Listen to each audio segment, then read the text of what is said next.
ህንፃዎች ቤቶች ቀለም ሲቀቡ ቀለሙ አልደረቀም እንዳትነኩት የሚል ነገር ይለጠፋል ባጠገቡ ባለፍንም ቁጥር ደግሞ እየተደጋገመ ይነገረናል ቤት ሲወለወልም እንደዛው እርጥብ ነው መሬቱ እንዳትወድቁ እየተባልን እየተደጋገመ ይነገረናል አንዳንድ ቦታዎች ላይ ደግሞ መሬት ላይ ምልክት ይደረግልናል እርጥብ መሬት አለ እንዳትወድቁ እንባላለን ያልደረቀ ቀለም መንካት እንደሌለብን ብዙዎቻችን ምናጣ አይመስለኝም እርጥብ ወለልም ካለ ደግሞ እዛ ላይ ስንራመድ ቀስ ማለት እንዳለብን እናውቃለን ነገር ግን የሆነ ሰዓት ላይ አንድ ሰው ቀለሙን ነክቶት ልብሱ ሲበላሽ አንድ ሰው ደግሞ ወለሉ ላይ ወድቆ ስናገኘው ስለምናይ እየደጋገምን እንነግራለን በተደጋጋሚ ሰው ማስታወሱም ደግሞ ሰው እንዳያደርገው ይጠቅማል ምናውቀውን ነገር ብዙ ጊዜ አናደርገውም በማወቅና በማድረግ መካከል ያለው ልዩነት ብዙ ችግሮችን ሲያመጣ እናያለን የቆሮንቶስ ቤተክርስቲያንም ደግሞ ይሄንን ችግር ታያለች ስለ ኃጢያት ስናወራ በቆሮንቶስ ቤተክርስቲያን ላይ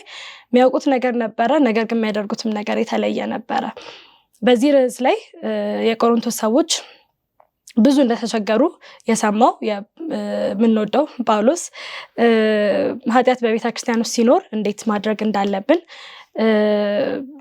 ሲመክራቸው እናያለን አንደኛ ቆሮንቶስ 6:19 እስከ 20 ድረስ ምክር ይሰጣቸዋል እንዲህ ይላል ለመሆኑ ሰውነታችሁ በውስጣችሁ የሚኖረው መንፈስ ቅዱስ ቤተ መቅደስ እንደሆነ አታውቁምን ይህም መንፈስ ከእግዚአብሔር የተቀበላችሁት ነው እናንተም የራሳችሁ አይደላችሁ በዋጋ ተገዝታችኋልና ስለዚህ በሰውነታችሁ እግዚአብሔርን አክብሩ ይላቸዋል የሚያውቁት ነገር ነበረ የቆሮንቶስ ቤተክርስቲያን ነገር ግን የሚያደርጉት ነገር ሲለያይ ጳውሎስ መልሶ ይነግራቸዋል ሰውነታችሁ የእግዚአብሔር ቤተ መቅደስ ነው ስለዚህ የእግዚአብሔር ቤተ መቅደስ እንደሆናችሁ ደግሞ ኑሩ እያለ ይመክራቸዋል ሰላም የምትከታተሉት ጳውሎስ ለቆሮንቶስ ሰዎች የሰጣቸውን ደብዳቤ አንደኛና ሁለተኛውን ደብዳቤ የምናጠናበት የመጽሐፍ ቅዱስ ጥናታችን ነው አብሬያችሁ ያለሁት በጸሎት አለማየሁ እባላለሁ እኔ ደግሞ አክሊሉ ተፈራ እባላለሁ ስቲፋኖስ መንግስቱ እባላለሁ እኔ ደግሞ ቦንሳ ነጉ እባላለሁ ጥናታችንን ከመጀመራችን በፊት ስቲፋኖስ ጸሎት ታደርግልናለህ እሺ እንጸልይ እግዚአብሔር አባታችን እጅግ አድርገን እናመሰግንሃለን ዛሬም ደግሞ የከበረውን ቃልህን ልናጠና ከዚህ ተሰብስበናል እዚህም ተሰብስበን የምንወያየውን በተለያዩ የሚዲያ አማራጮች የሚከታተሉንን ህዝብ ደግሞ በቃል እንድትናገረን እንማጸናሃለን ጊዜውን ሁሉ ለአንተ መንፈስ ቅዱስ አስረከብን በልጅ በኢየሱስ ክርስቶስ ስም አሜን ጳውሎስ ለቆሮንቶስ ቤተክርስቲያን ከቀሎይ ቤተሰብ ይሰማ ነበረ የሰማው ነገር ደግሞ እጅግ አስደንግጦት ደብዳቤውን መጻፍ ይቀጥላል አንደኛ ቆሮንቶስ ምዕራፍ 5 ላይ ምን ተፈጥሮ ነበረ ጳውሎስ ደብዳቤውን የጻፈላቸው ያ የተፈጠረው ነገርስ ደግሞ ቤተክርስቲያን ምን ምላሽ ስትሰጥ ነበረ ምዕራፍ 5 ላይ ከቁጥር 1 አንደኛ ቆሮንቶስ ላይ እንዲህ ይላል በመካከላችሁ የዝሙት ርኩሰት እንዳለ በእርግጥ ይወራል እንዲህ ያለው ርኩሰት በአረማውያን ዘንድ እንኳን ታይቶ የማይታወቅ ነው የአባቱን ሚስት ያገባ ሰው አለና ደግሞም ታበያቸዋል ብሎ ነው የሚናገረውና በአጭሩ እዚህ ጋር የሚያስቀምጠው ከቀሎይ ቤተሰብ የሰማው በቤተክርስቲያን ውስጥ እናቱን ያገባ ማለትም የአባቱን ሚስት የራሱን እናት ሳይሆን የአባቱ ለሱ እንጀራ እናቱ የምትሆነውን ሴት ያገባ ሰው እንዳለ ነው የሚናገረውና ይሄ ሐሜት አይደለም እርግጥ የሆነና የአደባባይ ጉዳይ እንደሆነ እዚህ ጋር የሚያስቀምጠው ጳውሎስና ቤተክርስቲያን ደግሞ ስለዚህ ጉዳይ ዝም ብላለች ይሄን ሐሳብ ነው እዚህ ጋር የሚያስቀምጠው ማለት ነው እንዲህ አይነት ነገር በአሕዛብ ዘንድ እንኳን ታይቶ የማይታወቅ ብሎ የሚገልጸው ሐሳብ በጣም የሚያስገርም ነውና ቅድም መግቢያ ላይ የጠቀስነው ሐሳብ አለ በአጠቃላይ ሰውነታችን የመንፈስ ቅዱስ ማደሪያ በእግዚአብሔር ዘንድ የተከበረ እግዚአብሔር ለማክበር የተሰጠ ነውና ያንን በዚህ ደረጃ አረማውያን እንኳን የሚጸየፉትን ተግባር መፈጸም የሚያሳዝን ነውና ቃል በቃል በዚህ ልኩ ሲገልጸውም የነሱ ምላሽ ደግሞ ለነገሩ አፋጣኝ ምላሽ ሰጥተው ወይ ሌሎች እርምጃዎችን መውሰድ ሳይሆን ከነገሩ ጋር ተመቻችተው መቀጠላቸውን በጣም ቀጥታ ሲጠቅሰው የነበረው ነገር እንደሆነ እናያለን ጳውሎስ እንግዲህ 1 ዓመት ተኩል ብዙ ለፍቶበት የሄደ ቤተክርስቲያን ነውና የቀሎይ ቤተሰብ ይሄንን በነገረው ጊዜ ወይኔ ያለ ይመስለኛል አሁን ደግሞ እዚህ ጋር ደረስን ከአረማውያን ሁላ ባሳችሁ ይላቸዋልና የቆሮንቶስ ቤተክርስቲያን ውስጥ ምን ሆኖ ነበር ከአረማውያን እስኪብሱ ድረስ እንደዚህ ኃጢያት ውስጥ የገቡት አያውቁም ነበር እንደዚህ ማድረግ እንደሌለባቸው አያውቁም ነበር ወይስ ደግሞ እያወቁ ነው ያደረጉት የነበረው እንዴት ነው ከአረማውያን እስኪብሱ ድረስ ኃጢያት ውስጥ ሊገቡ ይቻሉት ያው እንዳየነው ከዚህ በፊትም የቆሮንቶስ ቤተክርስቲያን በነበረችበት ዘመን በከተማ ውስጥ የነበረውን የአሕዛብን ሕይወት ልምምድ በምናይ ጊዜ በጣም ለዝሙት ርኩሰት የተጋለጠች ከተማ ነበረች እና የከተማውና በዛ ዙሪያቸው ያሉ የአሕዛቦች ተጽዕኖ ቤተክርስቲያኗ ላይም ይታይ ነበር እና ወደ ቤተክርስቲያን ሲመጣ ደግሞ የበለጠ ጎልቶ ከፍ ብሎ ይታያል። ስለዚህ ያ የውጭ የነበረው ነገር ነው አሁንም ወደ ውስጥ እየገባ ያለው። አንዳንዴ እንዴት ያ ተጽዕኖ ያ ነገር እኛ ላይ ተጽዕኖ እየፈጠረ እንዳለ አናውቅም። በነገራችን ላይ ከኛ የሚጠበቀው ማየት ብቻ ነው፣ በዛ ማህበረሰብ ውስጥ መኖር ብቻ ነው። ሳያውቁት ያን ነገር እየወሰዱት ነበር። የእነሱ ደግሞ የከፋው ከወሰዱት በላይ ነው የኖሩበት። ማለትም ክፋቱ በቤተክርስቲያን የነበረው አሕዛቦች እንኳን የማያደርጉት አይነት ክፋት ነው ይላልና፣ ግን መሰረቱ ገብቷቸው የሚሆኑ ሳይገባቸው ውጭ ባለው ተጽዕኖ አድሮባቸዋል እነሱ ላይ ማለት ነው። በመካከላችሁ የነበሩ የዝሙት ርኩሰት ታይቶ እንኳን የማይታወቅ ነበረ ይላቸዋል። ከዛ ግን ታይቶ የማይታወቅ ነገር እያወቁ እንግዲህ ጳውሎስ አስተምራቸው ነበር የሄደው። ጳውሎስ ሲያስታውሳቸውም የነበረው ነገር ሰውነታችሁ ከእግዚአብሔር ማደሪያ ነው፣ እንዴት እንዲህ ታደርጋላችሁ እያለ ያስታውሳቸዋልና እኛም ብዙ ጊዜ ይገጥመናል። ይሄ እያወቅ ነው ግልጽ የሆነ ነገር ሆኖ ነገር ግን ስናደርገው ራሳችንን እናገኘዋለን እና ከዛ ካደረግነውም በኋላ ደግሞ አይ ችግር የለም ብለን እንደማለፍ ነበር ሲያደርጉ የነበረውና አሁን ቀለም ተቀብቶ የሆነ ቤት ቀለሙን ነክተነው አልፈን ከዛ ቀለም አይ የለም አላያችሁትም ብለን ብናልፈው እየታየ ነው ያ ነገር ግን እኛ እንዳልነበረ እየቆጠርነው ነውና የቆሮንቶስ ሰዎች እንደዚህ ያደረጉ ይመስለኛል። ደግሞም ታበያችኋል ይላችኋል። ይህንን ነገር እያወቃችሁ እንደተፈጠረ አውቃችሁ ግን ታበያችኋል፣ ምንም አላደረጋችሁበትም ብሎ ይነግራችኋልና የቆሮንቶስ ቤተክርስቲያን እንዴት ሊታበዩ ቻሉ? እንዴት ይህንን ነገር ዝም ሊሉት እንደውም ደግሞ እንደ ጥሩ ነገር እንዳለፉት ምንም እንዳልተፈጠረ ሊያልፉት ቻሉና ለምን ነበር እንደዚያ የሆነው? ከዛ ደግሞ ጳውሎስስ ይሄ ቤተክርስቲያን እንደዚህ በመመለሱ በጣም የደነገጠው ለምንድን ነበረ? ይህን ጥያቄ ስንመለከት ቁጥር 2 ላይ ያለውን ሀሳብ ቃል በቃል ብናነበው ሀሳቡን ይሰጠናል። ደግሞም ታበያችኋል፣ ይልቅስ ሐዘን ተሰምቷችሁ ይህንን ድርጊት የፈጸመውን ሰው ከመካከላችሁ ልታስወግዱት አይገባምን እያለ ይገልጻልና ስለዚህ እዚህ ጋር ቅድም እንደተባለው ቆሮንቶስ ለከተማ ረገድ ያለው እንደውም ባለፈው ስንመለከት አልነበረ አፍሮዲጥ የምትባል 1000 ዝሙት አዳሪዎች ቅዱስ ዝሙት አዳሪዎች የነበሩበት ራሱን የቻለ የቤተ ጣዖት ስፍራም እንደነበር እናያለና በእነዚህ ነገሮች አንጻር ከተማው ላይ ያለው ነገር ጋር በመላመዳቸው የተነሳ እንደዚሁም ደግሞ ያ ወንድማቸውን ላለማሳዘን በሌላ መልኩ ደግሞ ስንመለከት በመካከላቸው ያለው ያ ኃጢአት እያለ ወዲያው አፋጣኝ እርምጃ መውሰድ ሲገባቸው ነገር ግን ዝም ብለው ምንም ውሳኔ ለመውሰዳቸው ጳውሎስ በጣም እንዳስደነገጠውና በዛ ረገድ ውሳኔ ሊሰጥ እንደሚገባ አቅጣጫ ሲጠቁም እዚህ ጋር እንመለከታለንና በአጭሩ በእምነትና በተግባር መካከል ያለው ልዩነት በጣም ጎልቶ ታየ ማለት ነው መካከላቸው። ምናልባት ይሄ ሰውዬ አናቅም ለምን እንዳለፉት አናቅም፣ ለምን እንዳልተቀበሉት አናቅም። ምናልባት ቤተክርስቲያኗ በጣም የምትጠቀምበት ሀብታም ሰው ሊሆን ይችላል። በደንብ በገንዘብ ረገድ እየተሸከማት ያለ ሰው ሊሆን ይችላል። ማይነካ ሰው አሉ አንዳንድ ቤተክርስቲያን ላይ ቤተክርስቲያኑ በብዙ ነገር ከመጥቀማቸው የተነሳ የሆነ ነገር እያጠፉ ራሱ ምናልፋቸው ሰዎች አሉ። ሌላ ሰው ጋር ማንታገሳቸው እነሱ ጋር ስንደርስ ግን አይ እሱማ ትንሽ እንደዚህ አይነት ሰው ሊሆን ይችላል። ለምን እርምጃ እንዳልወሰዱበት ባይታወቅም ግን ዝም ብሎ ታዲያ ሰውዬ ስለማያውቁ አይደለም። ዘሌዋውያን ምዕራፍ 20 ቁጥር 11 ላይ ቃል በቃል የእግዚአብሔር ቃል ምንድነው የሚለው? አንድ ሰው ከአባቱ ሚስት ጋር ግብረ ስጋ ቢፈጽም አባቱን አዋርዷል፣ ሰውየውም ሴትዮዋም ይገደሉ ይላል። ይሄ ህግ በዛ ወቅት ስቲል እንትን የሚሉት አይነት ህግ ነበር። ኢቨን በሮማውያን ህግ ውስጥ ራሱ አይፈቀድም ይሄ በቤተሰብ መካከል የሚደረግ ነገርና በሁሉም ረገድ መቀጣት የሚችል ጉዳይ ነው። ያውቃሉ። ለምን እንደሆነ ግን በግልጽ መጽሐፍ ውስጥ የሚናገረው ነገር የለም። ከመገመት ውጭ ነው ማለት አንችልም። በማወቅና በማድረግ መካከል ያለውን ልዩነት ያሳየናል አይደል? እንግዲህ በብሉይ ኪዳን ያለውን ጳውሎስ ከማስተማሩ በኋላ ሚል አይመስለኝም 1 ዓመት ተኩል ቆይቶ ይሄንን ነገር ሳያውቁት አያልፋቸውም። ከዛም ደግሞ ያንን ነገር እያወቁ ግን ያንን ዝም ብለውት ነበርና እኛም በህይወታችን እያወቅን የምናደርጋቸው ነገሮች አሉና በማወቅና በማድረግ መካከል የሆነ ልዩነት ይፈጠራል። ያንን ልዩነት እንዴት ነው ልናጠበው የምንችለው? ምን ምክንያቶች አሉ? እያወቅን የምናደርግባቸው ምን ምክንያቶች አሉ? ከዛስ ደግሞ እንዴት ነው ያንን ነገር ልንቀንሰውስ ምንችለው? ያው እያወቅን የምናደርግበት ምክንያት በተለይ አንዳንድ ሴንሲቲቭ የሆኑ ጉዳዮች የጾታዊ ጉዳዮች እኛም እንደ ማህበረሰብ ትንሽ የምናፍረውም ነገር አለ። አንድ ሰውንም ደግሞ ያለማስቀየም ጉዳይ አለ። ያ የምንናገረው ሰው ደግሞ ያለበት ሁኔታ ሊያሳስበን ይችላል እና በዛ ጉዳይ ነገሮቹን ወደ ማለባበስ እናመጣዋለን። ግን ያ ማለባበስ እኮ ቀስ በቀስ ደግሞ ውስጥ ሰርቶ ትልቅ ቤተክርስቲያን ውስጥ ትልቅ ችግር ይፈጥራል። ለዚህ እኮ ነው እርሾ ያለው ጳውሎስም ሲናገረው ጥቂቱን እርሾ ሊጡን ሁሉ እንዲያቦካው አታውቁም ምን ይላል ከቁጥር 6 ላይ። ያቺ ጥቂት የተተወች ተለባብሳ ያለፈች ነገር ውስጥ ሊጡን ታቦካውና ሙሉ ሊጡ ላይ ችግር ትፈጥራለች እና እንደዚህ አይነት ነገሮችን ማለፋቸው በጣም አስደንጋጭ ነው። እንደገናም ደግሞ እንደዚህ የምናልፈው በብዛት የምናልፈው የሆነ ከማፈርም ያ ድፍረትም ከማጣት አንዳንድ ጊዜም አስመሳይ በሆነ ትህትናም እናልፋቸዋለን።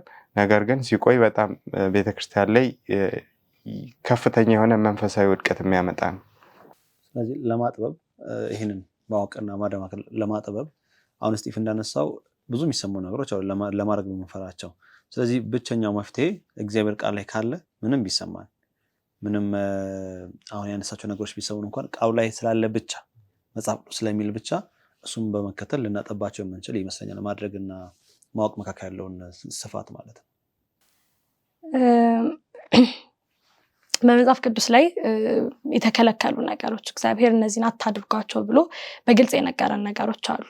ነገር ግን ቆሮንቶስ ቤተክርስቲያን ላይም ትንሽ እንደምናየው ሰዎችን መቀበል አለብን፣ ፍቅርን ማሳየት አለብን በሚል ምክንያት እሺ ብለን ችላ ብለን የምናልፋቸው ነገሮች አሉና ፍቅርና መቀበል፣ ሰዎችን መቀበል፣ ሰዎችን ማስተናገድ፣ ፍቅር መስጠት እንዳለ ሆኖ የእግዚአብሔርን መርሆች ደግሞ ማስቀመጥ አለብን እና ጥሩ የሆነ ላይን ሊኖረን መስመር ሊኖረን ይገባል እና ያንን መስመርስ እንዴት እናሰምረዋለን? ፍቅር መስጠትን፣ ሰዎችን መቀበል። ምክንያቱም ሁሉም ሰው ይህንን ህጎች አያውቀውም አይደለ?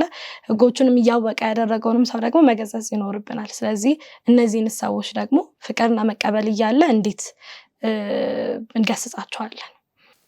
አዎ ያው በመጀመሪያ ደረጃ የምንለይበት ዋናው መስመር የእግዚአብሔር ቃል ነው። የእግዚአብሔር ቃል ላይ የተጻፈ ነገር ከሆነ በማንኛውም መልኩ መደራደር የለብንም።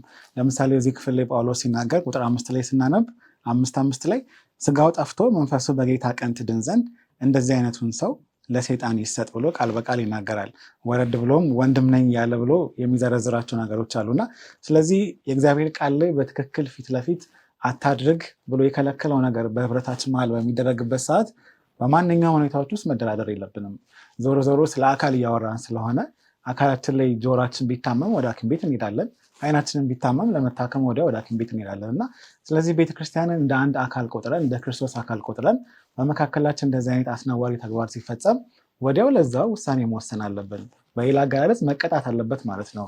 ያ አካል መቀጣት ሲባል ግን እዚህ ጋር እንደሚገልጸው ምናልባት ከላይ ጥቅሱን ስናየው ስጋው ጠፍቶ መንፈሱ በጌታ ቀን ትድን ዘንድ እንደዚህ አይነቱ ለሰይጣን ይሰጥ ሲል በትክክል ለሰይጣን ይሰጥ እያለ አይደለም። ነገር ግን ያ ሰው የጥሞና ጊዜ ይውሰድ ነው። ራሱን ይፈትሽ፣ ምን ያህል እግዚአብሔርን እንደበደለ፣ ምን ያህል አካሉ ላይ ያመጣው ችግር ተጽዕኖ እንዳለው የዛን አስከፊነት ይረዳ፣ ከራሱ ጋር ጊዜ ይወሰድ። ከዛ ደግሞ ሲታረም ተመልሶ ይምጣ ነው ትልቁ ነጥቡ ማለት ነው። ትልቁ አንዱ በደንብ ማወቅ የሚገባን መገሰጽ የፍቅር አንድ አካል መሆኑ ነው። አሁን አንድ ሰው ከወደድሽ በቃ ጭራሽ ማትቆጩ አይነት ነገር ተደርጎ ነው የሚወሰደው። ቁጣ የመጥፎነት ነገር ተደርጎ ነው የሚወሰደው እና ጥሩ የሚባለው የፍቅር መገለጫ የተሳሳተን ሰው መመለስ ነው። ስለዚህ ሰዎችን ስንቀበል ስናፈቅር ቤተክርስቲያን አፍቃሪ መሆን አለባት፣ ቻይ መሆን አለባት ሲባል ፍቅር ውስጥ ግሳጼ ያለበት ማለት ነው። መጽሐፈ ምሳሌ በተደጋጋሚ በወላጆቹ ስለማይቀጣ ልጅ ይናገራል። ዕብራውያን ምዕራፍ 12 ላይ ደግሞ ካልተቀጣችሁም እናንተ ልጆች አይደላችሁም ቃል በቃል ዲቃላዎች ናችሁ ይላል መጽሐፍ ቅዱስ ስንመለከትና ስለዚህ ይሄ ግሳጼው የጥላቻ አይደለም፣ የፍቅር ነው። መልካም እንዲሆን የመመኘት ነው። ስለዚህ ቤተክርስቲያን ሰዎችን ስትቀበል ሁሉም ሰው መቀበል አለባት። ክርስቶስም ለታመሙት እንጂ ለጤነኞች አልመጣሁም አለ። ግን ጤነኞችን የታመሙትን ሲቀበል ጤነኛ ሊያደርጋቸው ነው እንጂ በህመማቸው ሊያቆያቸው አይደለም። ቤተክርስቲያን ሁሉም ሰው መቀበል አለባት። ማንም ሳትለይ አንተ ኃጢአተኛ ነህ ሳትል መቀበል አለባት። ተቀበላ ግን ባለበት ሁኔታ እንዲቆይ ካደረገች ያኔ ነው ጥፋቱ የሚል ሐሳብ ነው ያለኝ። ደግሞ ግዴታም አለበት እኮ ሕዝቅኤል ምዕራፍ 3 ላይ ሲናገር ሁላችንም ለገሌ ብለን የምንተው ሳይሆን ሁላችንም የዚህ ኃላፊነት እንዳለብን ጉልህ አድርጎ ያስቀምጠልናል። እኔ ኃጢአተኛውን ሰው በእርግጥ ትሞታለህ ባልኩት ጊዜ አንተ ባታስጠነቅቀው ነፍሱንም ያድን ዘንድ ከክፉ ስራው እንዲመለስ ባትነግረው የኃጢአተኛ በኃጢአቱ ይሞታል፣ አንተንም ስለ ደሙ በኃላፊነት እጠይቅሃለሁ ይላል። ስለዚህ ኃላፊነትም አለብን ሁላችንም። በቤተ ክርስቲያን ውስጥ እንደዚህ አይነት ቀጥታ ከእግዚአብሔር ሐሳብ ጋር የሚጋጭ ሐሳብ ሲኖር ቀጥታ ሐሳቡን ካልገለጽን እግዚአብሔር ደግሞ ደሙን ከኛ ይፈልጋል የሚልም ሐሳብ አለ። በማወቅና በማድረግ መካከል ያለውን ነገር የሚያጠበው መርህን ሲኖረን ነው ብዬ አስባለሁ። እግዚአብሔር የነገረንን ቃል እናውቀዋለን፣ ሰምተነዋል፣ ግን እንደ መርህ ማንይዝበት ጊዜ አለ። ይሄ ነገር ግን መርሄ ነው፣ ይሄ ነገር ብቻ እከተላለሁ፣ ከዚህ ውጪ በቃ አልፈልግም፣ አንገቴን እሰጣለሁ፣ በቃ ይቅርብኝ የምንላቸው ነገሮች መኖር አለባቸው። እግዚአብሔር ሕጉን ሲሰጠን ለኛው ጥቅም ነው አይደለ? እና እግዚአብሔር የሰጠን ሕጎች ያንን መርህ መከተል ግዴታ ነው። በቤተክርስቲያን ውስጥም ስንመጣ ያንን መርህ መከተል ግዴታ እንደሆነ ማየት አለብን። ሁሉንም ሰው መቀበልም ግዴታ እንዳለብን፣ እንደተቀበልናቸው ደግሞ ማቆየት አይደለም የተሰጠን ስራ።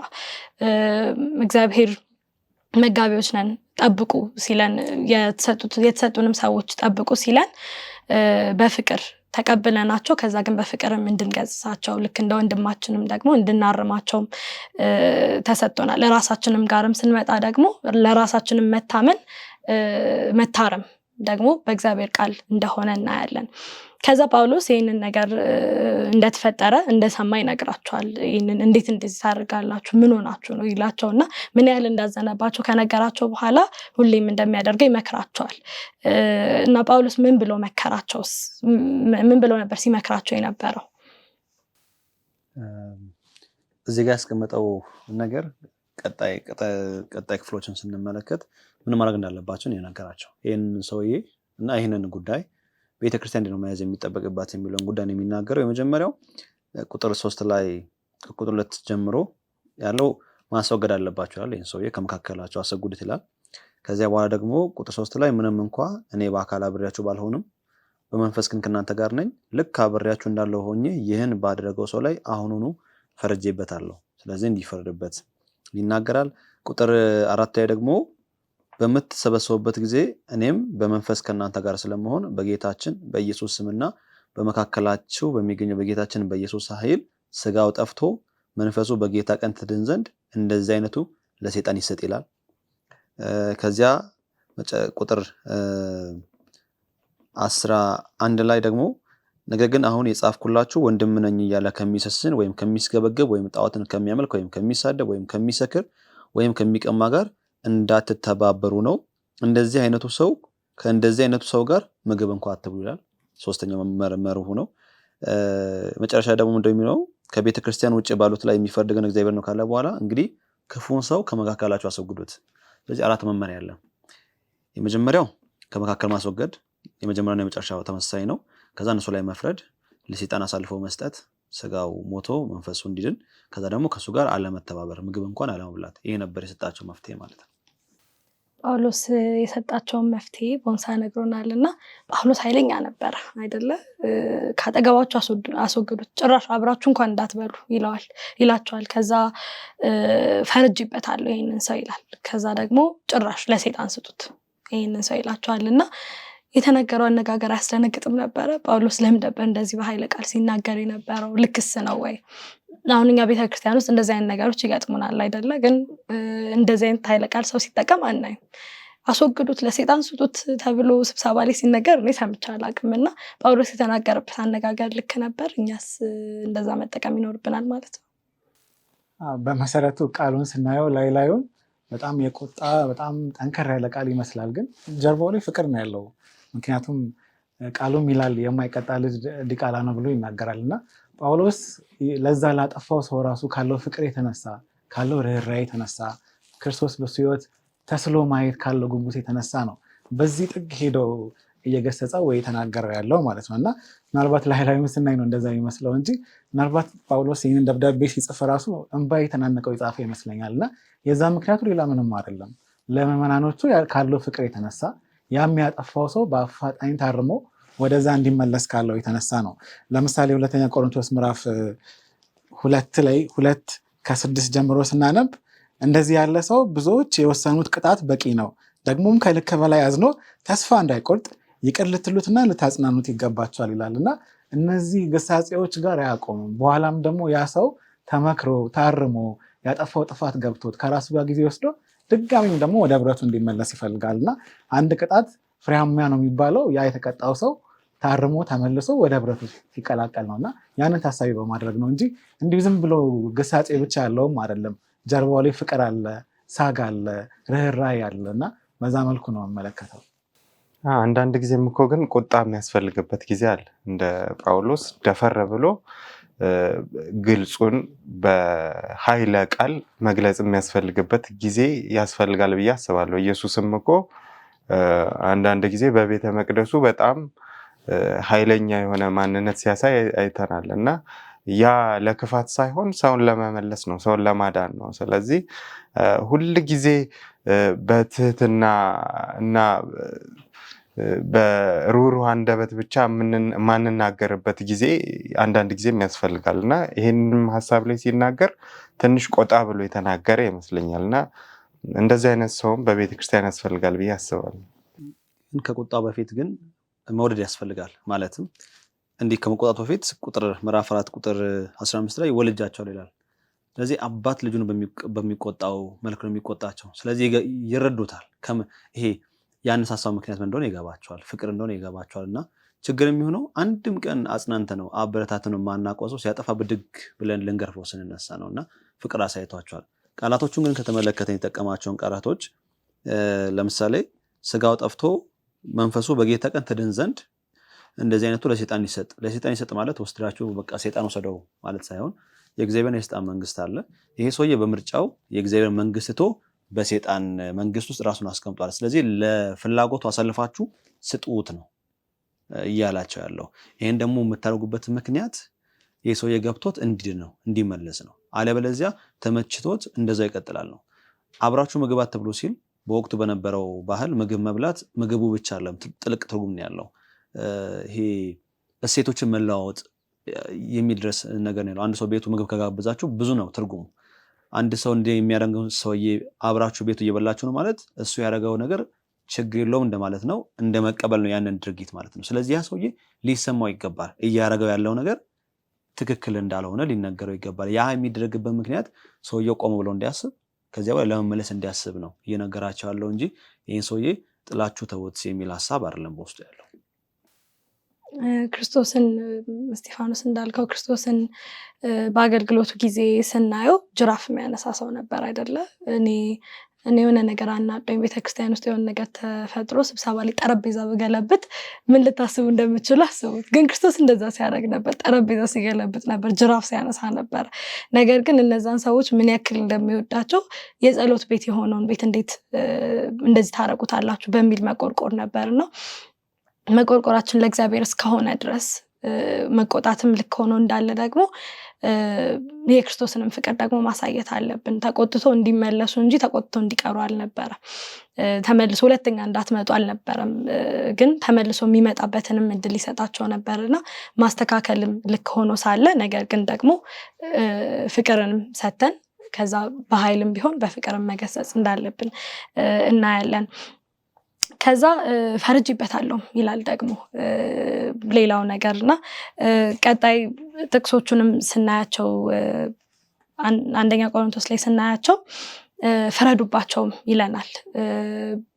ቤተክርስቲያን ውስጥ ያሉትን ሰዎች እንድትፈርዱባቸው፣ ነገር ግን ከቤተክርስቲያን ውጭ ያሉትን ሰዎች ግን የሚፈርድ እግዚአብሔር ነው ያለ ጳውሎስ ይናገራልና በቤተክርስቲያን ውስጥም ደግሞ ግን እንድንፈርድኛ ስልጣን ሲሰጠን አላየሁም። እንደውም ማቴዎስ 7 ላይ ከቁጥር 1 ጀምሮ እንደዚህ ይላል፣ እንዳይፈረድባችሁ አትፍረዱ፣ በምትፈርዱበትም ፍርድ ይፈረድባችኋል፣ በምትሰፍሩትም መስፈሪያ ይሰፈርባችኋል፣ በአይንህ ውስጥ ያለውን ግንድ ሳትመለከት በወንድምህ አይን ውስጥ ያለውን ጉድፍ ለምን ታያለህ እያለ ክርስቶስ ስላለ መፍረድ ያስተምራቸው ነበርና እዚህ ጋር ግን ፍረዱባቸው እንደው ቤተክርስቲያን ውስጥ ያሉትን ሰዎች ፍረዱባቸው አስወጣቸው አብራችኋቸው አትብሉ ይላቸዋልና ለኛ እግዚአብሔር ሲፈርድ እናያለን ግን ለኛስ የመፍረድን መብት ደግሞ ማን ሰጠን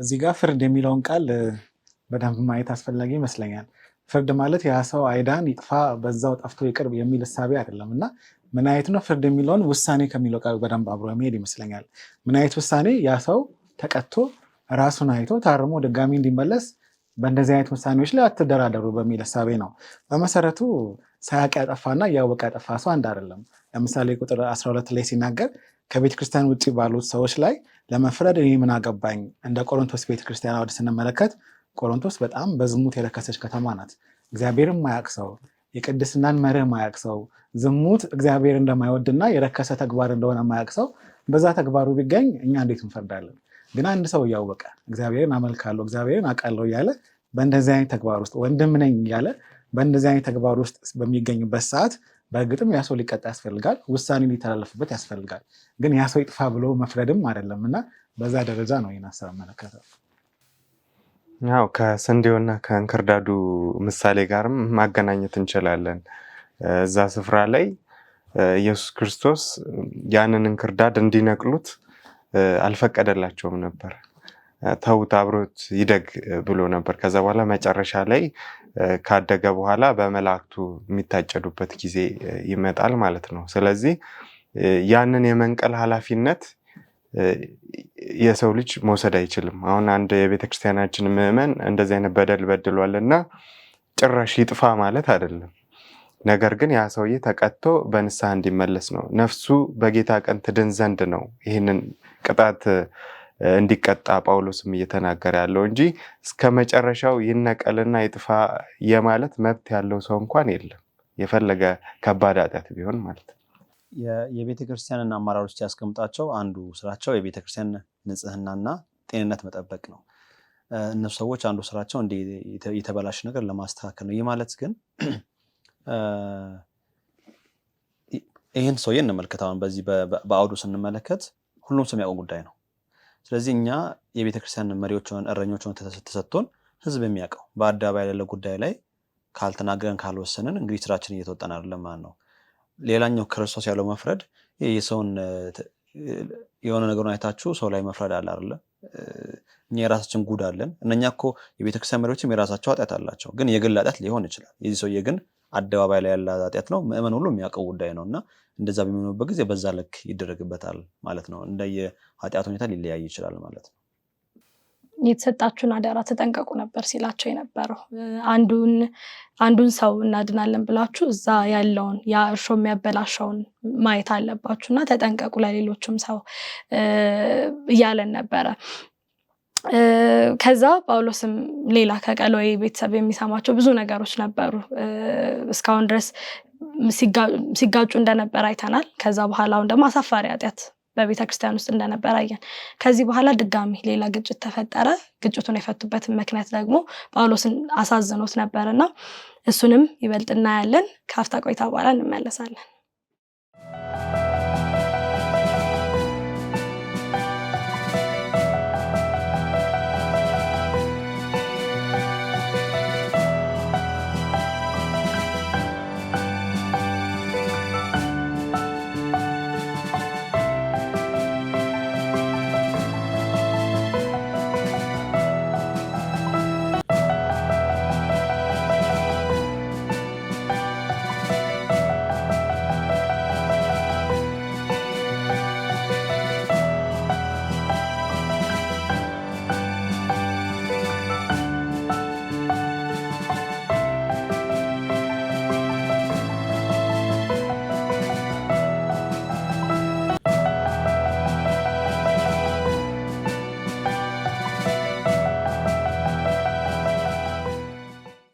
ካፍታ ቆይታ በኋላ ተመልሰናል እስካሁን እያየን የነበረው በቆሮንቶስ ቤተክርስቲያን ምን እየተፈጠረ እንደነበረ አጸያፊ ኃጢአት ተፈጥሮ እንደነበረ ከዛ እንዴት ትታገሳላችሁ ሲላቸው ጳውሎስ አየን።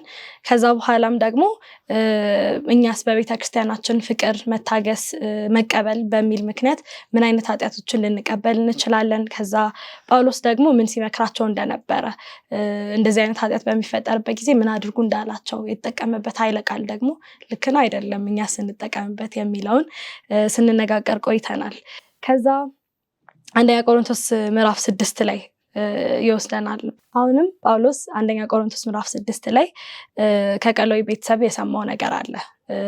በቆሮንቶስ ቤተክርስቲያን ውስጥ ግጭት ድጋሚ እየተፈጠረ ነው። ግጭቱን ደግሞ እየፈቱበት ያለውን መንገድ ጳውሎስን እጅግ አሳዘነው። በቆሮንቶስ ቤተክርስቲያን ምን አይነት ግጭት ተፈጠረ? ግጭቱንስ እንዴት ሲፈቱት ነበረ?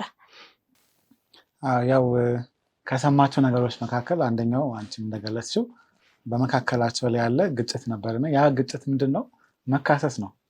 ቁጥር 1 ላይ ይህን ሀሳብ ይገልጸዋል። ከመካከላቸው ምዕራፍ 6 ቁጥር 1 ማለት ነው። ከመካከላቸው አንድ ሰው ከሌላ ጋር ሙግት ቢኖረው ጉዳዩን በቅዱሳን ፊት በማቅረብ ፈንታ እንዴት ደፍሮ በማያምኑ ሰዎች ፊት ለመፋረድ ይቀርባል ይላል። ስለዚህ በመካከላቸው አለመግባባት ሲኖር፣ የሀሳብ ልዩነት ሲኖር፣ እንደዚህ የመሳሰሉ ነገሮች ሲኖሩ በቅዱሳን ፊት እርስ በርስ ነው ነገሩ መፍታት ያለባቸው እንጂ ወደ ዓለም መድረኮች፣ ወደ ፍርድ ቤት፣ አሁን ባለው ቋንቋ ወደ ፍርድ ቤት መሄድ እንደማይገባቸው ነው እዚህ ጋር እየገለጸ ያለው ማለት ነው። እዚህ ጋር ግን የወንጀል ጉዳዮችና በህብረት ውስጥ መካከል ያለ የአለመስማማት ችግር መለየት አስፈላጊ ነው ብዬ አስባለሁ። አንዳንድ ትልልቅ ወንጀሎች ምናልባትም በፍርድ ቤት የሚዳኙ ጉዳዮች ሊኖሩ ይችላሉ እና ጳውሎስም የዓለማዊ ፍርድ ቤቶችን ዋጋ እያሳጣ አልነበረም። ነገር ግን በህብረት ውስጥ ሊፈቱ የሚችሉ ጉዳዮችን ቀጥታ አውጥቶ ወደ አህዛብ ፍርድ ቤት መውሰድ ደግሞ በጣም ትክክል እንዳልሆነ ይናገራል እና እንደውም እዚህ ጋር ሲወቅሳቸው ምን ይላል? እንደው በመካከላችሁ ሽማግሌ ሊሆን የሚችል አንድ አስተዋይ ሰው እንኳን የለም ወይ? እንዴት ነው ወደ አመፀኞች ክስ ይዛችሁ የምትሄዱት? እናንተ ራሱ አይደለም በዚህ ጉዳይ ይቅርና በመላእክትስ እንኳን እንድትፈርዱ አታውቁምን? ይላል ቁጥር 3 ላይ ሲናገር ማለት ነው። ስለዚህ በቤተክርስቲያን ውስጥ አለመግባባት አይፈጠርም አይባልም፣ ይፈጠራል። የትኛውም ቤተክርስቲያን ውስጥ የተለያየ ሰው ነው ያለውና ይፈጠራል። ግን ያን ችግር መንፈታው እንዴት ነው? ያን ችግር አውጥተን በአህዛብ ፍርድ ቤት እንካሰስበታለን? አይደለም። በመካከላችን መፍታት የምንችላቸውን ጉዳዮች እዛው መፍታት እንዳለብን ለእኛም ያስተምረናል። በቆሮንቶስ ቤተክርስቲያን ውስጥ የነበረው ችግር ሙግት ነበራቸው አይደለ? ክስ ነበራቸው እርስ በርሳቸው። ነገር ግን እዛው መፍታት ሲኖርባቸው ሄደው ፍርድ ቤት ላይ በአመፀኞች ፊት እንፋረድ ብለው ቀረቡ እና ያ ደግሞ ጳውሎስን በጣም ሲያሳዝነው እንመለከታለን። እና ለምንድን ነው ችግሮቻችንን እዛው በቤተክርስቲያን ውስጥ መፍታት ያለብን? አመፀኞች ጋር ሄደን መፍታቱ ምንድን ነበር ችግሩ? አሁን አመፀኞች የሚላቸው እኮ አሁን በሀገራችን ያለው ፍርድ ቤት ጋር ሄደን ሁለታችን በቤተክርስቲያን ውስጥ ብንጣላ ሄደን ፍረዱልን ብለን ብንጠይቅ ማለት ነው። እና እዛ ሄደው መጠየቃቸው ምንድን ነበረ ችግሩ? እና ለምንድን ነው በቤተክርስቲያን ውስጥ መጨረስ ያለብን ያንን ጉዳይ? በነገራችን ላይ አሁንም ባሉት ፍርድ ቤቶች የቤተክርስቲያን ጉዳዮች አሉ። ፍርድ ቤት የሚሰሩ ሰዎች ያውቃሉ ይህንን ጉዳይ እና እኔ ለምሳሌ ራሴን እንደ ዳኛ ልቁጠር ለተወሰኑ ደቂቃዎች። እኔ ክርስቲያን አይደለሁም፣ ስለ ክርስቶስ አላውቅም ምናምን።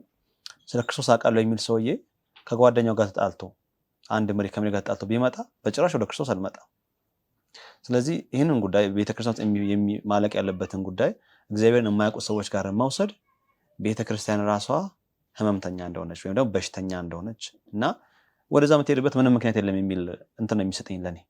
እዛ የምትሄድበት ምንም ምክንያት የለም እና አንዳንዴ ኢቨን ሲባል እንሰማለን እኛ እናንተ ጋር መምጣት ሲገባን እናንተ እኛ ጋር ትመጣላችሁ የሚባል ነገር አለና የክርስቶስን ወንጌል ኃይል ያሳጠዋል።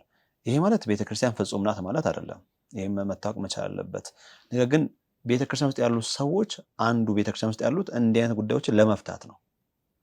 ይሄ አይነት አቅም አላቸው። እግዚአብሔር እንዲህ ጥበብ ሰጥቷቸዋል እና በቤተክርስቲያን የሚፈጠረውን ግጭት ሌሎች ቦታዎች ላይ ከሚፈታው በተሻለ መልኩ ቤተክርስቲያን ውስጥ እንዲፈቱ ይህን የሚያህል ስልጣን ላይ ያላቸው እንዲኖራቸው አድርጎ ነው እግዚአብሔር ቤተክርስቲያን ያዋቀረው እና ስለዚህ ቤተክርስቲያን ውስጥ ያለውን ጉዳዮች በወንድማማች መካከል ያለውን ጉዳይ ከቤተክርስቲያን ውጭ ማውጣት የወንጌልን ኃይል ማዳከም ነው። ለማያምኑ ሰዎች ይበልጥ እንዳያምኑ ምክንያት ስለሚያደርጋቸው ነበር ጳውሎስ እንትናችሁን ጠብቁ፣ ስማችሁን ጠብቁ የሚለውን ነገር ነበር ሲያስቀምጥላቸው የነበረው። በመሰረቱ ወንጌልን ስናስብ ክርስቶስም ለደቀ መዛሙርት የሰጠውንም ትእዛዝ ስናይ ወደ ዓለም ሂዱ የሚለውን ነገር ስናይ እዚህ ጋር ጳውሎስ የገለጸ ያለው ያውም በማያምኑ ቁጥር 6 መጨረሻ ላይ የሚገልጸው አንድ ሀሳብ አለ። ያውም በማያምኑ ሰዎች ፊት የሚለው በጣም ወሳኝ ነው። እናንተ ለእነሱ ምሳሌ ልትሆኑ ሲገባ እነሱ የእናንተን የህይወት ተሞክሮ አይተው ክርስቶስም እንዳለው እናንተ የዓለም ብርሃን ናችሁ፣ የምድር ጨው ናችሁ እንደሚለው እናንተ ጋር ጣፋጭ ነገር የሚያጓጓ ወደ ህብረቱ የሚስብና እናንተ እንዲቀላቀሉ የሚያደርግ ነገር ኖሮ እናንተ እንደ ማግኔት መሆን ሲገባችሁ ይልቅ ለሌሎቹ መሰናከያ የሆናችሁ ነው። እናንተ ጋርም እንዲህ ያለ፣ እናንተ ጋርም እንዲህ ትከሳላችሁ፣ እናንተም እንዲህ ትጣላላችሁ የመሳሰሉ ነገሮች እና እኚህ በጣም አደገኛ ናቸው። ምክንያቱም የቤተክርስቲያንን ማንነት ያቆሸሻሉ። በዓለም ባለ ዘንድ እንደ ብርሃን መሆን ሲገባት በዚህ ልክ በአሳፋሪ ነገሮች ስትጠቀስ መልካም አይደለም እና ከዛ የተነሳ ነው ጳውሎስ ቀጥታ እየገለጸ ያለው ማለት ነው። ክርስቶስ ወደ ዓለም ሁሉ ሂዱ ብሎ ተልኮ ሲሰጠን ወደ ዓለም ሄደን እንድንካሰስ አልነበረም እና ትልቁ ስራችን የሆነው ብርሃን ሆነን እንድንሄድ ነው እና ሰዎችን መሳብ በሚገባን ጊዜ እንደውም ከቤተ ክርስቲያን እንዲርቁ ምክንያት ነው የሚሆናቸው። እነዚህ ሰዎች ሁሉ እየጣሉ እኛ ጋር ይመጣሉ እና እንዴት እነሱ ጋር እንቀላቀላቸዋለን ነው የምንባለው እንጂ ጥላችን እኮ መጣላታችን ቀርቶ አይደለም። ነገር ግን ሌላውም ሰው መጥቶ እንዴት መፍታት እንደምንችል ጥበባችንን ከክርስቶስ ያገኘነውን ጥበብ ማየት በኖረበት ጊዜ እኛ ግን ሄደን ጭራሽ ራሳችንን ወደኛ እንዳይመጡ እንገፋፋቸዋለን እና እዛው ቤተክርስቲያን ውስጥ ግጭቶቻቸውን መፍታት አለባቸው በዚህ ምክንያት። ስለዚህ ለምንድን ነበር ግጭቶቻቸውን መፍታት ያቃታቸው? ጳውሎስ ራሱ በጣም በመናደድ ይነግራቸው ነበረ። እንዲህ ያለ ጉዳይ ሲገጥማችሁ በቤተክርስቲያን የተናቁትን ሰዎች ፈራጅ አድርጋችሁ ሽሙ አይላቸዋል። ይህንንም የምለው ላሳፍራችሁ ብዬ ነው። እንዴት ይህንን ታደርጋላችሁ? እንደው ማፈር ነው ያለባችሁ ይላቸዋል። ለመሆኑ በወንድሞች መካከል ለመፍረድ የሚበቃ ጠቢብ ሰው በመካከላቸው የለምን ይላቸዋል። እና ጥበብ ሲጎላቸው እናያለን እና ለምንድን ነበር ያ ጥበብ የጎደላቸው?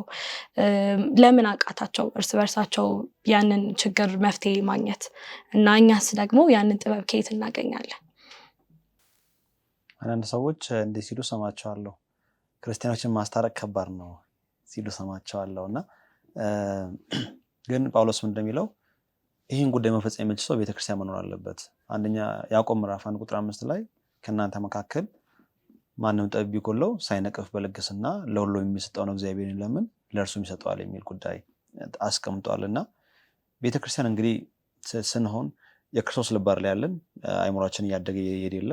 ስለዚህ ትልቁ ጥበብ የሆነው ክርስቶስ ነው የዓለም ሁሉ ጥበብና እሱን ስንይዝ በጣም ውስብስብ የሆኑ ጉዳዮችን የምንፈታበትን ጥበብ እናገኛለን። ስለዚህ ቤተክርስቲያን ይህን ጉዳይ መፍታት አለመቻሏ አሁንም ያለፈው ሳምንት ወደ አነሳነት እንዳለን በስለት አለመኖር ነው የሚያሳየው ማለት ነው። እና ስለዚህ ይሄ ጥበብ ከክርስቶስ ነው የሚገኘው። የክርስቶስ ተከታዮች ነን፣ ክርስቶስ በልባችን አለ ብለን ሰዎችን ማስታረቅ ካልቻል ይሄ ውድቀት ነው ብሎ ነው ያስቀምጠው። እናንተ እኮ በዓለም ልትፈርዱ ያላችሁ ሰዎች ናቸው፣ እናንተ እኮ በመላእክት የምትፈርዱ ሰዎች ናቸው፣ እንዴት ለዚህ ጉዳይ ታንሳላችሁ ይላል። እና ጉዳዩ አይታይ አይደለም ጳውሎስ የተበደለ ሰው በደሉ አይታይ ሳይሆን እዚህ ማለቅ መቻል ነበር። እሱ ጥበብ ደግሞ የሚገኘው ከክርስቶስ ነው ማለት ነው። ሌላኛው እዚህ ጋር ማየት ያለብን ነገር ቆሮንቶስ ቤተክርስቲያን ላይ መከፋፈል አለ ብለናል እና አሁን ባለው አውድ ራሱ ስናይ አንዳንዴ ሰዎች አስታራቂ ማን ያስታርቅ የሚባልበት ሰዓት ኤኬሌማ እንዲያስታርቀን አልፈልግም፣ እሱ ያንተ ደጋፊ ነው፣ ኤኬሌማ እንዲያስታርቅ አልፈልግም የሚል የመከፋፈል አይነት ስሜት በውስጥ ካለ በሰላማዊ መንገድ እርቅ ሊኖር አይችልም። እና አንደኛውም ትልቁ ችግር እዚህ ጋር የሚመስለኝ ቆሮንቶስ ቤተክርስቲያን ላይ የአንድነት መንፈስ የለም። ከዛ የተነሳ በመካከላቸው አስታራቂ ሰው እንኳን ቢኖር ያን አስታራቂ ሰው በሙሉ ልብ የሚቀበለው ሰው ላይኖር ይችላል። እና ስለዚህ አስቀድሞ ያለው መከፋፈል ነው ለዚህ ነገር ለመካሰሱ ራሱ ጀርባ ምክንያት ብዬ የማስበው። አስታራቂ መጥፋቱም እኮ መጀመሪያ ስናየው እኔ እንትና ይሻለኛል ሲሉ ነበረ። ከዛ የሰጣቸው መፍትሄ ዛኔ ምን ነበረ? ክርስቶስን ብቻ አዩ ሲላቸው ነበር። ያ አንድ የሚያስታርቅ ሀሳብ ነበር። የክርስቶስን ልብ ያዙ፣ እንደ ክርስቶስ አገልጋይ ሁኑ፣ ሁሉንም ነገር በክርስቶስ ቃል ፈትኑ፣ ከዛ ያ ነገር ሊያስታርቃችሁ ይችላል ይላቸዋል። አሁንም ያለን ብቸኛ መፍትሄ ሄደን ፍርድ ቤት እኮ ብንሄድ ከክርስቶስ በላይ መፍትሄ ሊሰጠን የሚችል ሰው የለም አይደል? ስለዚህ ክርስቶስን ቢዛችሁ አሁንም ችግራችሁን በክርስቶስ መነጽር ይዩት። ክርስቶስ ቢሆን ኖሮ ምን ያደርግ ነበር እዚህ ጉዳይ ላይ መጽሐፍ ቅዱስ ምን ይለናል? ስለዚህ ያልን ማስታረቅ መቻል አለብንና የሚያስታርቀው ሰው ራሱ ጥበቡን መውሰድ ያለበት ከክርስቶስ ነው። ክርስቶስ እንዴት ነበረ ሲያስታርቅ የነበረው ብሎ ማየት አለበትና አሁንም ጳውሎስ እንደሚያደርገው ሁሌ እንደሚያደርገው አይናችሁን ወደ ክርስቶስ አዙሩ፣ የዛኔ ማስታረቅንም ትችላላችሁ ይላል። ስጢፍ አንስታው ነበረ ቅድም። ነገር ግን አንዳንዴ የዓለም ፍርድ ቤት ውስጥ መሄድ ያለብን ጊዜዎች አሉ ወይስ ሙሉ በሙሉ የቤተክርስቲያንን ችግሮች የዓለም ፍርድ ቤቶች ላይ ማድረስ የለብንም? በእርግጥም አለ አንዳንድ ጉዳዮች አሉ። ለምሳሌ የመግደል ወንጀል ቢፈጸም አይበለውና አይፈጸሙም፣ ግን ቢፈጸም ይህን ጉዳይ ማየት ያለበት መንግስት ነው፣ ምንም ጥርጥር የለውም። በመሰረቱ መንግስትን የሚሾመው እግዚአብሔር ነው። ለምሳሌ ሮሜ ምዕራፍ 13 ቁጥር 4 ላይ ሲናገር እግዚአብሔር ቃል እርሱ ለአንተ መልካሙን ለባለስልጣን ስለመገዛት ሲያወራ ማለት ነው። እርሱ ለአንተ መልካሙን ለማድረግ የእግዚአብሔር አገልጋይ ነውና፣ ነገር ግን ክፉ ብታደርግ ፍራ፣ ምክንያቱም ሰይፉን በከንቱ አልታጠቀም፣ ክፉ የሚያደርገውን ለመቅጣት የቁጣ መሳሪያ የሆነ የእግዚአብሔር አገልጋይ ነው ብሎ ያስቀምጣልና፣ ስለዚህ ቀይ መስመር አለ። ሁሉም ጉዳዮች ቤተክርስቲያን ትፈታዋለች። ሁሉንም ጉዳዮች የቤተክርስቲያን አስተዋይ ሰዎች ወይ ሽማግሌዎች ይፈታሉ ማለት አንችልም። ግን ለትንሹም ለትልቁም ነገር ወደ መንግስት ባለስልጣናትና ወደ ዳኛ ፊት መሄድ ነው አደገኛ የሚሆነው እንጂ አንዳንድ ማንታገሳቸው ነገሮች አሉ ግዴታ በመንግስት አካል መታየት ያለበት ማለት ነው። አሁን ቤተክርስቲያን የህግ ቅጣት መቅጣት አትችልም አይደል? አሁን ለምሳሌ ማሰር አትችልም።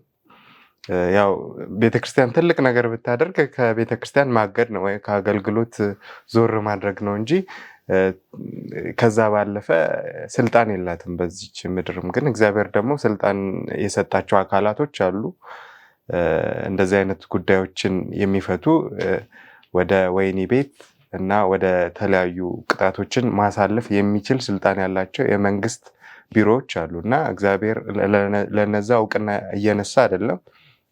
ስለዚህ እንደዚህ አይነት ቅጣት የሚያስፈልጋቸው ወንጀሎች ከሆኑ ግን የግድ ወደ መንግስት ፍርድ ቤቶች የሚያስኬድ ጉዳይ ሊኖር ይችላል ማለት ነው።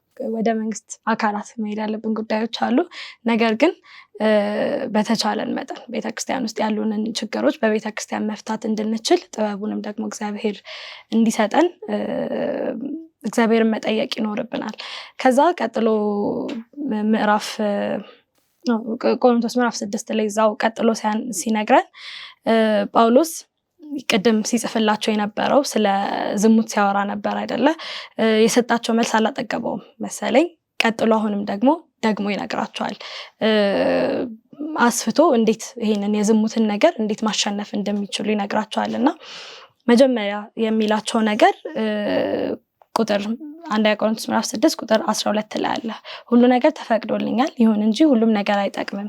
ሁሉ ነገር ተፈቅዶልኛል፣ ይሁን እንጂ ምንም ነገር በእኔ ላይ ሰለጥንም ይላል። ደግሞ ምግብ ለሆድ ነው፣ ሆድም ለምግብ ነው። እግዚአብሔር ግን ሁለቱንም ያጠፋቸዋል። ሰውነት ለጌታ ነው እንጂ ለዝሙት አይደለም፣ ጌታም ለሰውነት ነው ይላቸዋልና ቅድም የነበረውን የዝሙትን ችግር አንስቶ አሁን ደግሞ ይህንን ምላሽ ይሰጣቸዋልና ሁሉም ተፈቅዶልኛል፣ ሁሉም አይጠቅመኝም። ከዛ ሆድ ለምግብ ምግብ ለሆድ ነው፣ ከዛ ደግሞ ጌታ ለሰውነት ነው ምናምን ይላቸዋልና ለምንድን ነበር ይሄንን እያነሳ ስለ ጋብቻ ማውራት የጀመረው ጳውሎስ?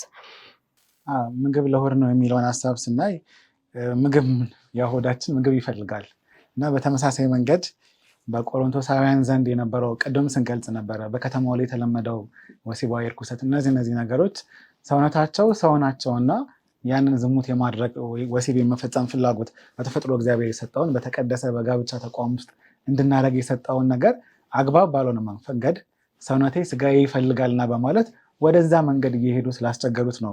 አውዱንም ስንመለከት ያ ነው ቀጥታ እያወራ ያለው እያገናኘው ያለው ስለ ዝሙት ኃጢአት ነው። እና ስለዚህ ከዛ የተነሳ አካል ለዝሙት ሳይሆን እግዚአብሔርን ለማክበር እንደሆነ እዚህ ጋር ሲገልጽ እናያለን። ለምሳሌ ቁጥር 14 ላይ ሲናገር እግዚአብሔር ጌታን ከሙታን እንዳስነሳው እኛም ደግሞ በኃይሉ ከሙታን ያነሳናል ይልና ሰውነታችሁ የክርስቶስ የአካሉ ብልቶች እንደሆነ አታውቁምን? ታዲያ የክርስቶስን ብልቶች ወስጄ ከዝሙት አዳሪ ብልቶች ጋር አንድ ላድርግን? ከቶ አይገባም እያለ እዚህ ጋር ይገልጻልና ስለዚህ ከዛ የተነሳ ሆድ ለምግብ ነው ስለዚህ በቃ ችግር የለውም የሚል አይነት እሳቤ ውስጥ እንዳይገቡ ዝሙት በጣም አሳፋሪ ኃጢአት እንደሆነና ከዛ እንዲጠበቁ ለማድረግ ይህንን አውድ ይዞ እንደመጣ ነው የምንመለከተው ጳውሎስ። ሁሉ ነገር ተፈቅዶልኛል የሆነ እንጂ ሁሉ ነገር አይጠቅምም እና ይሄ መርህ አሁንም ድረስ የሚሰራ ነው።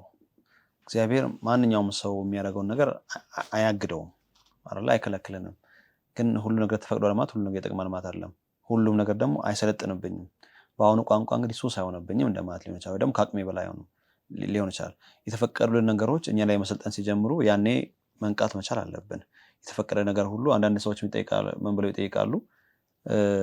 የሆነ ነገር አታደርጉ ሲባል እንደ እግዚአብሔር ለምን ፈጠረው ሲጀመር እግዚአብሔር ለምን ፈጠረው ለምን አስቀምጠው የሚል ነጥብ ያነሳሉ። እና ሁሉ ነገር አለው ደግሞ ተፈቅዷል ማለት ሁሉ ነገር ይጠቅማል ማለት አይደለም። ሊሰለጥንብን አይገባም። በቆሮንቶሳውያን ዘንድ ግን ይህ ነገር እንደነበረ እንመለከታለን ማለት ነው። የቆሮንቶስ ቤተክርስቲያን እንደ ምክንያት የሚጠቀሙበት ይመስለኛል ይሄንን ነገር። ሆዳችን ይርባል ስለዚህ ምግብ መብላት አለብን፣ እነዚህ ፍላጎቶች አሉ ስለዚህ እነዚህ ነገሮችን ማድረግ አለብን እያሉ እንደ ፈቃድ ይጠቀሙባቸው ነበረ። ነገር ግን ጳውሎስ ይሄን ነገር እንዳይሰለጥንባችሁ ይላቸዋል።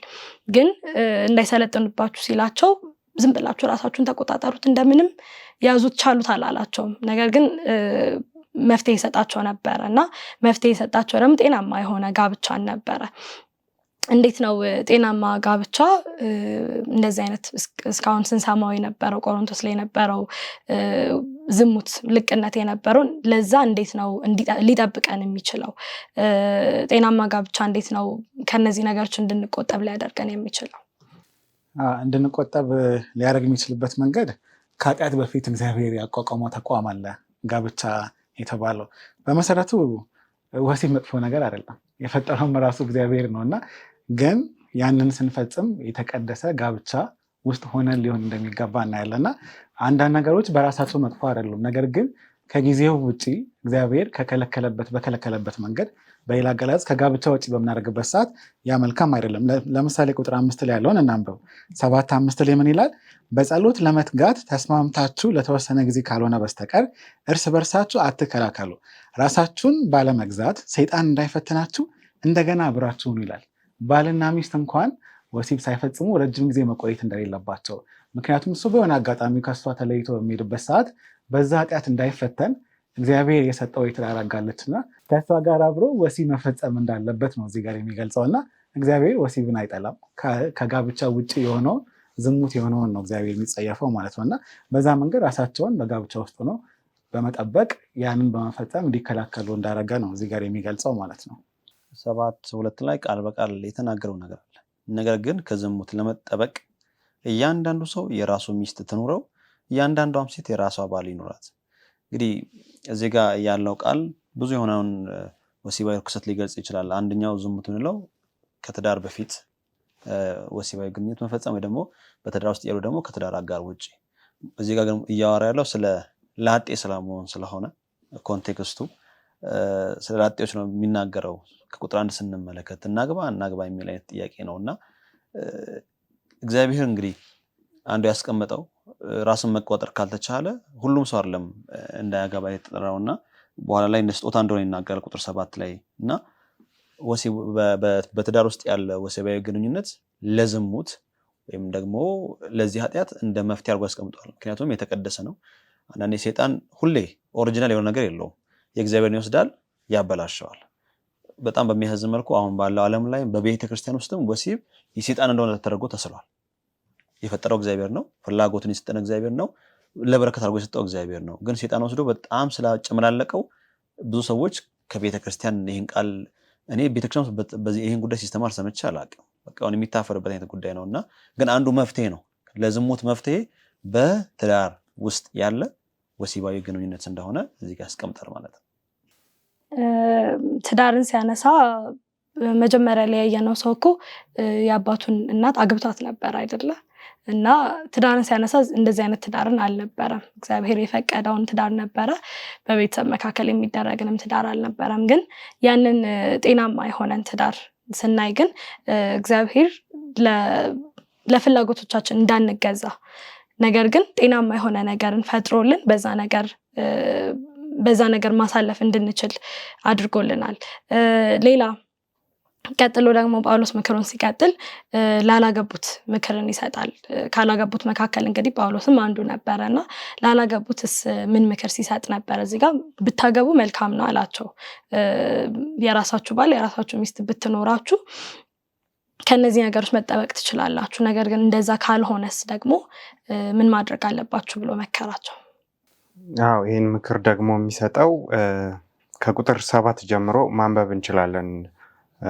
አንደኛ ቆሮንቶስ ምዕራፍ 7 ከቁጥር 7 ጀምሮ ስናነብ ሰው ሁሉ እንደኔ ሊሆን እወዳለሁና ነገር ግን እያንዳንዱ ከእግዚአብሔር ለራሱ የጸጋ ስጦታ አለው፣ አንዱ እንደዚሁ ሁለተኛውም እንደዚያ። ላላገቡና ለመበለቶች ግን እላለሁ እንደኔ ቢኖሩ ለእነርሱ መልካም ነው።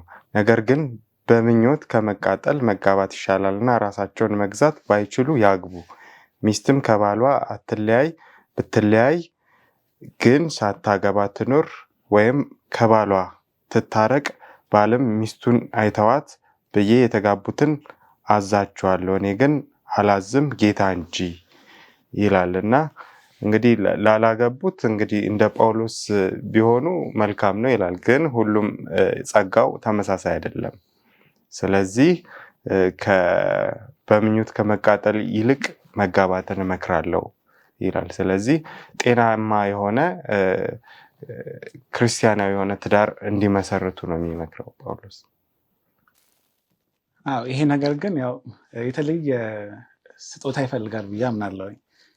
እንደኔ እንድትሆኑ እመክራለሁ ያለበትን ምክንያት ጳውሎስ አለማግባቱ እንደሱ መረዳትና በተግባር በሱ ሕይወት እንደምናየው ባለማግባቱ በሙሉ ኃይሉ ልቡ ሳይከፋፈል እግዚአብሔርን እንዲያገለግል ሙሉ ጊዜውን ለእግዚአብሔር እንዲሰጥ ያለምንም ተጨማሪ ኃላፊነት ሳይሰማው፣ ምክንያቱም ያገባ ሰው ስለ ልጁ ያስባል፣ ስለ ትዳር አጋሩ ያስባል፣ እነሱን ደስ ለማሰኘት ያስባል እና ጳውሎስ ባለማግባቱ እነዚህ ሀሳቦች የሉበትም።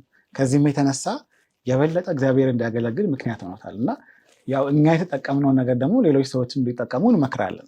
ከዛ የተነሳ እንጂ እንደው ጋብቻን ቀለል ለማድረግ አይደለም። በመሰረቱ ጋብቻ ቅዱስ ስፍራ ነው፣ ቅዱስ ተቋም ነው። ያንንም በጣም ብዙ ቦታ ጳውሎስ የገለጻቸው አሉ፣ ለጋብቻ የሰጠውን ስፍራ ማለት ነው። ግን ከዚህ አንጻር የማያገባ ሰው መክሊቱ ካለው ጸጋው ካለው በዝሙት የማይፈተን ከሆነ ያንን ማሸነፍ ከቻለ ባያገባ እመክራለሁ። ግን በዛ የሚፈተን ከሆነ ያግባ ነውና መልእክቱ እንደዛ ነው። ጸጋው ካላችሁ እንግዲህ እግዚአብሔር ካስቻላችሁ አታግቡ እንደኔ ሆኖ፣ ነገር ግን በዝሙት ከመቃጠልም ደግሞ ጋብቻን ብትመርጡ ይሻላል ብሎ ይመክራቸዋል እና ጳውሎስ እስካሁን ድረስ ስለ ግጭት መከረን፣ ስለ ጋብቻ መከረን፣ ከዛ ደግሞ ቤተክርስቲያን ውስጥ ደግሞ ኃጢአት ሲኖር ምን ማድረግ እንዳለብን መከረና ብዙ ነገር ተምረናል። ለየት ያለ ግን የተማራችሁትን ነገር አንዳንድ ነገር አጋር። ያው በዚህኛው ክፍል በአጠቃላይ ጠቅለለ ባለመልኩ ያው እያወራን ያለነው ቆሮንቶስ ላይ ስላለው ችግር ስለሆነ አካላችሁ የእግዚአብሔር ቅዱስ ቤተ መቅደስ ማደሪያ ነው፣ የእግዚአብሔር ቤተ መቅደስ ማደሪያ ነው የሚለው ሀሳብ በጣም የሚያስደንቅ ነው እና በዋጋ ተገዝታችኋል የራሳችሁም አይደላችሁም ይላል። ስለዚህ ይሄ ሀሳብ እኔ ራሴ አይደለሁም፣ ይሄ አካሌ በማንኛውም መልኩ የለበስኩት ስጋ ቢፈታተነኝም ዝሙት ማድረግን በለው በቆሮንቶስ ቤተክርስቲያን ውስጥ ያለው ችግር ወይ ደግሞ የሆነ ጉዳይ ሲኖር ሮጦ ወደ ፍርድ ቤት መሄድም በለው በማንኛውም መልኩ እኔ ራሴ ስላልሆንኩኝ በሁሉም ነገር እግዚአብሔርን ማክበር አለብኝ። በአካሌ እግዚአብሔርን ማክበር አለብኝ። እኔ የክርስቶስ ነኝ፣ በዋጋ ተገዝቻለሁ የሚለው ሀሳብ በደንብ ውስጥ ይቀርታሉ ያስባሉ። ብዙ ነገር ተምሬያለሁ። አዎ በጣም እኔም በተመሳሳይ ሁሉ ነገር ተፈቅዷል፣ ነገር ግን ሁሉ ነገር ደግሞ አይጠቅምም ብሎ ጳውሎስ ቁጥር 12 ላይ የተናገረው ሀሳብ ነው እና ሁላችንም ኃላፊነት አለብን። ሁሉ ተፈቅዷል ብለን ዘለን ሁሉንም ነገር የምናደርግ ሰዎች ልንሆን አይገባም። እኛ ዛሬ ተሸክመን የምንመላለሰው ስጋ በክርስቶስ ደም የተገዛ ነው እና ቁጥር 11 ላይ በጌታ ኢየሱስ ክርስቶስ ስም በአምላካችን መንፈስ ታጥበናልና ተቀድሰናል ጸድቀናልም ይላል እና የታጠበ ሰው ቆሻሻ ውስጥ ለመግባት አይፈጥንም አይደለ? ኦሬዲ የነጻ ሰው ስለሆነ ማለት ነው። አካላችሁ ደግሞ የእግዚአብሔር ቤተ መቅደስ ነው ይላል እና የእግዚአብሔርን ቤተ መቅደስ እንዴት አረክሰዋለሁ የሚል ሀሳብም በውስጥ እንዲይዝ አድርጓል። ሌላኛው ደግሞ እናንተ ራሱ የእግዚአብሔር ቤተ መቅደስ ናችሁ ይላል። የመንፈስ ቅዱስ ቤተ መቅደስ ናችሁ፣ መንፈስ ቅዱስ የሚያድርባችሁ ናችሁ ይላል። ስለዚህ እያንዳንዱን ነገር ስናደርግ ለእግዚአብሔር ክብር መሆን ያለበት ለዛ ነው። አካላችን የክርስቶስ ነው፣ ታጥበናል። እንደገና ደግሞ የመንፈስ ቅዱስ ማደሪያዎች ነን። ስለዚህ እያንዳንዱ በምናደርጋቸው ነገሮች ሁሉ ተፈቅዶልናል ብለን ዘለን የምናደርገው ነገር የለም። ስለዚህ በጥንቃቄ የምንመላለስበት መሆን እንዳለበት ነው የተማርኩት። እኔ ደግሞ የተማርኩት ይህ ምዕራፍ 5 ላይ ያለው ግለሰብ እሱም ተስፋ አለው። መልእክቱ የተጻፈው ለሱ ነው እንዲመለስ ማለት ነው። እና ቤተክርስቲያን ብዙ አይነት ሰዎች ያሉባት ቤት ናትና ክርስቶስ እነኛን ሰዎች የሚያከምበት ቦታ እንደሆነው ያሰብኩትና እናቱን ላገባ ሰው መፍትሄ እንዳለው ክርስቶስ እሱን እንኳን የሚደርስበት መንገድ ቤተክርስቲያን ውስጥ እንዳለ ተመርጬበታለሁ።